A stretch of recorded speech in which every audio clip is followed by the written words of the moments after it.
Hi, everyone. I'm Greg Gumbel, joined at the anchor desk by my partner, Clark Kellogg. Next up on College Hoops Tonight, brought to you by State Farm, the #1 auto insurer. We'll preview some of the biggest games coming up this week in the NCAA, as well as show you the best action from around the nation. But we begin with a special player who was an easy choice as our player of the week in college basketball. Sheridan set the bar pretty high for what kind of performance it's going to take to win the Player of the Week award. He started the season with a bang. He was playing like a house on fire this week, Clark. The performance he gave leads me to believe there might be a few more Player of the Week awards for him in the very near future. He looked like he was enjoying the pressure of carrying his team, so the increased expectations should be no problem for him to handle. Now let's take a look ahead to the games that get top billing on the schedule in the days to come. I'm looking forward to this game just like everybody else. This matchup has the possibility of becoming quite a little rivalry because these teams match up so well against each other, and it's always a heated atmosphere when they're on the court together. Villanova should come out on top if I had to make a prediction. Their backcourt is so solid this year, and their guards love to get out and run. That gives them a huge advantage in a game that should be as fast-paced as this one will be. And there's another game on the agenda that's too juicy to ignore. This game matches a pair of top 10 teams and is sure to bring both teams' fans out of the woodwork, not to mention a fair share of the national media.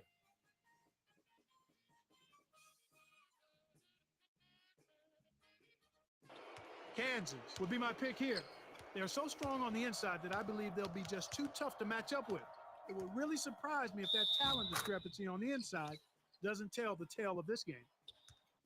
There was no shortage of excitement on the court in the past few days, so let's take a look at our games of the week. We have a real surprise to show you. Not too many folks expected the result that came from this one. Oral Roberts got by Kansas. Yeah, Greg, nobody saw this coming. Kansas was sitting pretty as a top 5 team, but you've got to have some doubts about them after a loss like this. Oral Roberts played some absolutely stifling defense. They made the guys on the other side work for every basket, and you can see that reflected in the shooting percentage. They never let up on the defensive end. These teams might not have been evenly matched on paper, but that kind of defense gives you a chance to win every time. Although this next contest seemed predictable enough, one of the best teams in the country suffered a severe shock to the system. New Mexico State beat Arizona. No one could have predicted this outcome, Greg. Arizona was sitting pretty as a top 5 team, but you've got to have some doubts about them after a loss like this.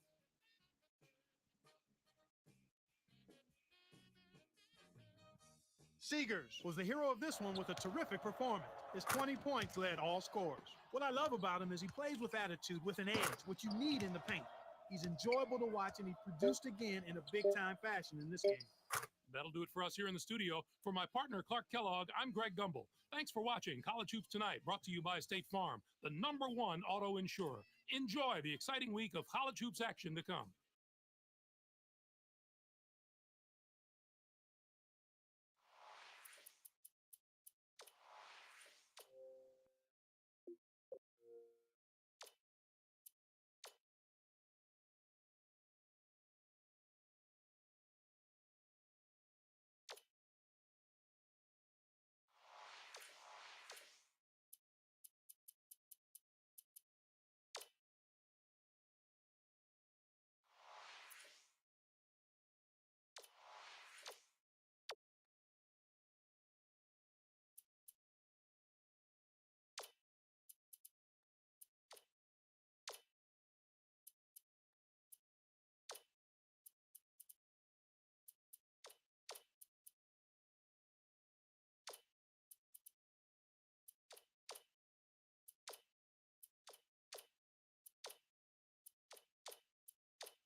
Welcome, everyone. I'm Greg Gumbel, here with my partner, Clark Kellogg. Just ahead on College Hoops Tonight, brought to you by State Farm, the #1 auto insurer. We'll reveal the best of the little guys in our mid-major top 10 list, as well as tell you where the top recruit in the nation is headed. But first, let's take a look at the best games of the past week in college basketball. We have a real surprise to show you. Not too many folks expected the result that came from this one. New Mexico State got by Arizona. This came right out of the blue, Greg. What a wild and crazy game. Arizona was sitting pretty as a top 5 team, but you've got to have some doubts about them after a loss like this. New Mexico State really muscled up down low and was able to convert a lot of easy chances close to the basket. Whether it was the big men or the guards, they made the most of their opportunities. They established their inside presence from the start and were able to rely on getting their points down low throughout the game. And what a game we had as two top 10 teams squared off. Florida got by Kansas. You don't need to say much more than that. With a pair of top 10 teams of their caliber on the floor, there was no doubt this was going to be a monumental matchup. Leslie took care of business in this one. His 16 points led all scorers. Watching him basically put his teammates on his back and single-handedly carry them to the victory in a big game situation like this was stupendous. Now let's unveil our list of the top 10 mid-major teams in college hoops. These teams could probably hold their own in any of the power conferences if they had the chance. I just love talking about the non-power conference team. This is the kind of stuff that gets me fired up for March. A couple of these teams have the potential to be very dangerous in the tournament. No one more so than the team at the top of the list. Nevada is setting themselves apart from the other mid-majors in more ways than one. But what really impresses me is their imposing strength of schedule. They've adopted the anyone, anywhere scheduling philosophy, and it's transformed them into a very dangerous opponent. There's news off the court as well as on at this time of the year, as the top high school players in the country are signing their letters of intent. The signing of one player made an especially big splash. The North Carolina Tar Heels have to be considered the big winners in the recruiting wars this week. They brought in a young man whose talent is undeniable. Sparks probably has the talent to go straight to the pro, but I'm really happy he chose to go to college. Playing his high school ball on the East Coast. So he's going to be a very important player for this program. Was he a tremendous player? And he'll bring that mentality with him. When you find a player that ability to score and defend as well as he can, with a bulldog attitude to boot, you have a major building block. That's our show, everyone. For all of us here at the 2K Sports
Welcome, everyone. I'm Greg Gumbel here with my partner Clark Kellogg. Just ahead on College Hoops Tonight, brought to you by State Farm, the #1 auto insurer. We'll reveal the best of the little guys in our mid-major top 10 list, as well as show you the best action from around the nation. But first, let's take a look ahead at some absolutely huge battles coming up this week in college basketball. This will be a fantastic battle. This is shaping up to be a prototypical style versus style matchup. Great scorers on one side of the court, great defenders on the other. This is going to be a real showdown. The Murray State Racer has the best chance to win this game, but it's obviously an extremely close matchup. I just like the way they've been playing in pressure situations lately. They should be able to handle the big game atmosphere a little better. And there's another game on the agenda that's too juicy to ignore. This contest has been circled on the calendar for much longer than just the past week. With both teams coming in ranked in the top 5, this has all the makings of a heavyweight bout. Florida would be my pick here. They are so strong on the inside that I believe they'll be just too tough to match up with. It would really surprise me if that talent discrepancy on the inside doesn't tell the tale of this game. Now it's time to reveal our list of the top 10 mid-major teams in college basketball. You're looking at the future Cinderellas of the NCAA tournament. Top to bottom, they're certainly not as strong as a list of the top 10 major conference teams, but one or two of them have just as much talent as any of those teams, especially the team in the top spot. Old Dominion has a schedule that rivals that of any of the top power teams. The strength of their opponents has been just outstanding, and that's going to be a huge factor in their ability to survive in March. In playing one of the most difficult schedules in the nation, they've gotten a lot tougher along the way. There was no shortage of excitement on the court in the past few days, so let's take a look at our games of the week. We had the kind of upset this week that makes college hoops so unpredictable and so exciting. Texas outdid LSU. Yeah, Greg, nobody saw this coming. LSU was sitting pretty as a top 5 team, but you've got to have some doubts about them after a loss like this. Horton had the hot hand on the winning side. His 16 points led the team. Watching him basically put his teammates on his back and single-handedly carry them to the victory in a big game situation like this was stupendous. And next up, let's look back on another great contest from the past week. New Mexico State beat Florida. The New Mexico State Aggies weren't fazed at all by the hostile crowd. In fact, they seemed to feed off being in the enemy's building and used it to their advantage. I love to see that in a team. That's a sign of a tough-minded squad. New Mexico State did a tremendous job in the rebounding department. It was truly a dominant performance on the glass. They showed great hustle and determination every time a shot went up on either end. That's always an area that can really be an indicator of a team's performance, and the rebounding numbers told the tale in this one. That's our show, everyone. For all of us here at the 2K Sports Studios, thank you for watching. We'll see you next week on College Hoops Tonight, brought to you by State Farm, the #1 auto insurer.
Welcome, everyone. I'm Greg Gumbel here with my partner, Clark Kellogg.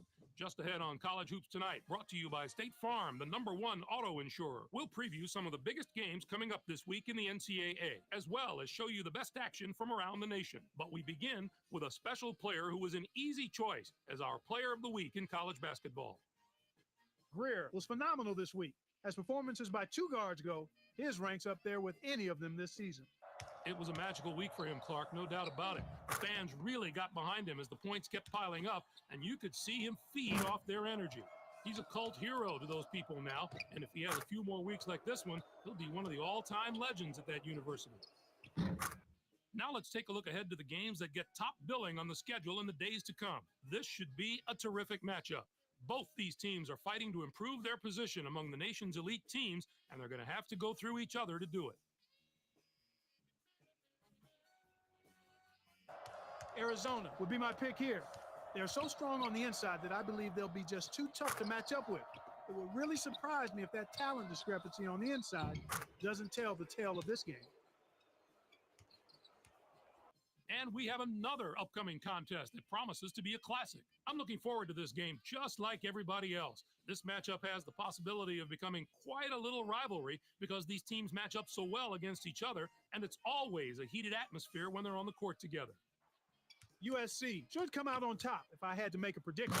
Their backcourt is so solid this year, and their guards love to get out and run. That gives them a huge advantage in a game that should be as fast-paced as this one will be. Now, let's turn our attention to some of the action of the past week in the NCAA with our Games of the Week. We get started with an important conference battle in the Ohio Valley Conference. Southeast Missouri State overpowered Samford. The Southeast Missouri State Redhawks made the most of their opportunity to move up, and that's going to serve them very well as we get closer to conference tournament time, even if it's just in seeding position. Bradshaw was not going to be denied. His double-double really gave his team the lift they needed. They needed an effort like that to get this win. He saw all sorts of defensive looks, but no matter what they threw at him, he handled it well.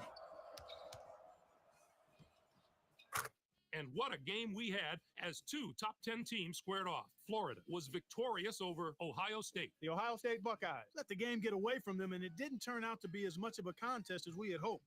It began as a battle between top 10 teams, but it became pretty one-sided. Florida was deadly from long range. Their three-point shooting made a huge difference. I don't know if they came into this game with a plan to attack from long range, but that's definitely the way it turned out. And when you keep knocking down threes again and again like they were, it just deflates the opponent. That's our show, everyone. For all of us here at the 2K Sports Studios, thank you for watching. We'll see you next week on College Hoops Tonight, brought to you by State Farm, the #1 auto insurer.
It is an annual rite of spring, bringing with it excitement and emotion that can be found in no other sporting event, the NCAA tournament. Your wait is finally over, the brackets are ready, and the drama of March Madness is about to begin. Hello, everyone. I'm Greg Gumbel, and this is the NCAA Championship Basketball Selection Show, brought to you by State Farm, the #1 auto insurer. Joining me at the anchor desk, as always, my partner, Clark Kellogg.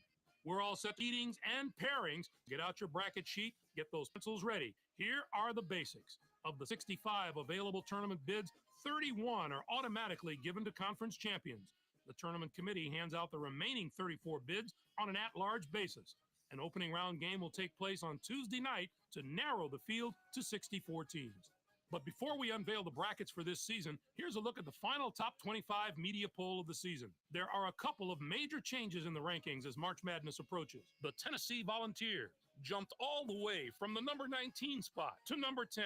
They're peaking at just the right time, Greg. This is exactly the way you want to be playing going into the tournament. Also, a new team has fought its way into the top 25. The Pittsburgh Panthers are back in the poll as the number 25 team. It's time to talk about the topic that has a lot of players and coaches holding their breath right now, the NCAA tournament bubble. These are the 10 teams that aren't worried as much about where they'll be playing as if they'll be playing. Clark, who jumps out at you there? Vermont should have a tough time getting a bid because there are just too many talented teams from the power conferences keeping them company on the bubble. We'll see, though. You got that right. And who else might be in the same position? Old Dominion isn't among the very strongest of the non-power conference teams, but they're pretty close. I'm sure they were hoping for a better showing at their conference tournament. Now it's sit and wait time. I'm sure it's been a long week for those teams, but the wait's almost over. The NCAA Selection Committee has finished its meeting, and we're ready to unveil the top 4 seeds in this year's tournament. The Florida Gators are the top overall seed, and they will play in the East Regional. They begin the tournament as the dominant team in college basketball. They've been ranked number 1 in the media poll for the past 6 weeks. We'll soon find out if they can live up to their billing. On to the second number 1 seed, who will play in the San Antonio Regional. The Wisconsin Badgers are seeking their second NCAA championship in school history. The Syracuse Orange are our third number 1 seed, and they'll play in the St. Louis Regional. They're back in the tournament again, and no doubt they'll be feeding off the experience of last year's appearance as they try to get to the Final Four this year. And finally, our fourth number 1 seed will play in the San Jose Regional. The LSU Tigers are in the tournament field as a number 1 seed for the second time in the history of their program. Now, here's how the brackets shape up based on where the number 1 seeds have been assigned. In one national semifinal game, the winner of the East Regional will play the winner of the San Antonio Regional. In the other semifinal game, the winner of the St. Louis Regional will play the winner of the San Jose Regional. Those games will be played on Saturday, March the 31st. Then it'll be on to the national championship game on Monday night, April the 2nd. Anything shocking to you about those picks? Well, when you see the selection committee deviate from the top 4 teams in the media poll, it's a little surprising. They've opened themselves up to some criticism with these picks. So, with the number 1 seeds out of the way, it's finally time to tackle the rest of the brackets. First up, we take a look at the East Regional. The Florida Gators are the top seed, finishing at 26-7. They were winners of the regular season championship in the SEC. They will take on the winner of the opening round play-in game between UC Santa Barbara with 14 wins and Bethune-Cookman from the MEAC. And now the number 8 seed, the Purdue Boilermakers, come into the tournament as the 4th place team in their conference during the regular season and were losers in their first game at their conference tournament. They're going to play the number 9 seed, the Creighton Blue Jays, who were regular season champions in their conference, and 10. Baylor enters the number 4 seed from the Big 12. This will be their 5th appearance in the NCAA tournament in team history. They'll be getting ready to face the number 13 seed, the UNC Greensboro Spartans. Finished the season with 20 wins. The Baylor Bears have more to prove than any other team in this tournament. They haven't had a lot of experience in the tournament recently, so it's difficult to say exactly how they'll handle it. They've shown they're capable of playing with the best teams in the nation during the regular season. Now they need to show they belong with those teams come tournament time. Boston College comes in as the number 5 seed, finishing at 22-10. And they will take on the 12th seed from the Colonial Athletic Association, the Virginia Commonwealth Rams, with 19 wins. Next up is the number 2 seed. The North Carolina Tar Heels have established themselves as one of the best teams from the ACC. They'll be going up against the number 15 seed, the Cornell Big Red, with 16 wins. This is their third appearance in the NCAA tournament in the history of their school. Our number 7 seed is from the SEC. The South Carolina Gamecocks were rewarded for their outstanding play this season with an at-large bid and a ticket to the big dance. They are going to play the number 10 seed, the Troy Trojans, who came in first in their conference tournament, finishing at 24-6. Alabama comes in as the number 3 seed, finishing at 21-11.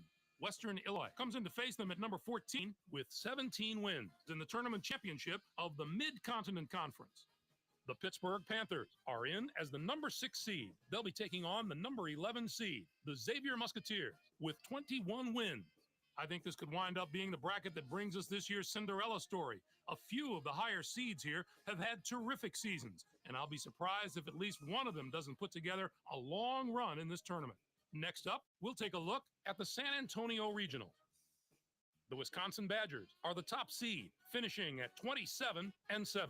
They won both the regular season and conference tournament titles in the Big Ten. They'll take on the Alcorn State Braves, the number 16 ranked team. This marks their 7th appearance all time in the NCAA tournament.